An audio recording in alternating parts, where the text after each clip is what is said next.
છ વિષય ગુજરાતી ભાષા સજ્જતા। આજે આપણે બાળકો આ એક રમકડા દ્વારા આજે ભાષા સજ્જતાનો મુદ્દો છે સંજ્ઞા। તો સંજ્ઞા કોને કહેવાય એ આજે આ રમકડા દ્વારા શીખીએ।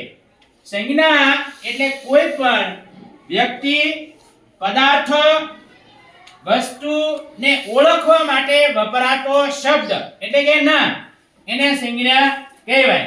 સંજ્ઞાના પ્રકાર આપણે જોઈએ તો સૌપ્રથમ વ્યક્તિવાચક સંજ્ઞા, ત્યારબાદ જાતિવાચક સંજ્ઞા, દ્રવ્યવાચક સંજ્ઞા, સમૂહવાચક સંજ્ઞા અને ભાવવાચક સંજ્ઞા।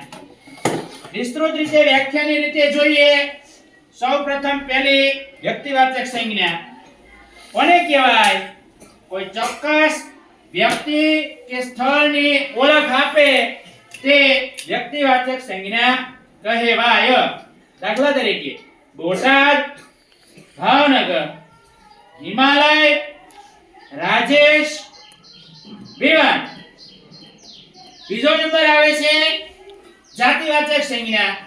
જાતિવાચક સંજ્ઞાની વ્યાખ્યા જોઈએ તો વ્યક્તિઓ કે પદાર્થોના આખા વર્ગની જાતિ દર્શાવતા શબ્દને જાતિવાચક સંજ્ઞા કહે છે। જેમ કે નદી, વૃક્ષ, ભેંસ, શિક્ષક, પર્વત અને દેશ।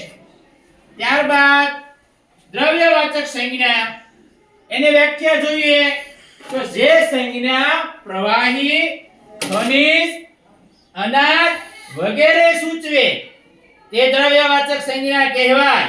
ઉદાહરણ જોઈએ તો દૂધ, ઘઉં, ઘી, ચોખા, તાંબુ, પેટ્રોલ, કાપડ, સોનું, મધ, દાળ વગેરે દ્રવ્યવાચક સંજ્ઞાના ઉદાહરણ છે।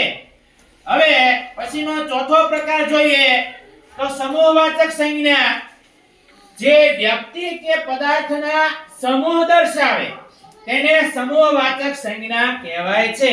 આખા સમૂહને લાગુ પડે, જેમ કે સૈન્ય, પ્રજા, ટોળો, ભંડોળ, ઢગલો, ટુકડી આવા સમૂહવાચક સંજ્ઞાના ઉદાહરણ છે। ત્યારબાદ છેલ્લો પ્રકાર ભાવવાચક સંજ્ઞા, જે જોઈ કે સ્પર્શી ન શકાય પણ માત્ર અનુભવી શકાય તે ક્રિયા કે ગુણને દર્શાવે તેને ભાવવાચક સંજ્ઞા કહેવાય। ઉદાહરણ જોઈએ પ્રેમ, સેવા, ન્યાય, મીઠાશ, નિષ્ઠા અને જવાબદારી। તો બાળકો તમને આ ટીએલએમ દ્વારા સંજ્ઞાના પ્રકાર મજા આવી? તો તમે પણ સરસ રીતે તૈયારી કરજો। અસ્તુ।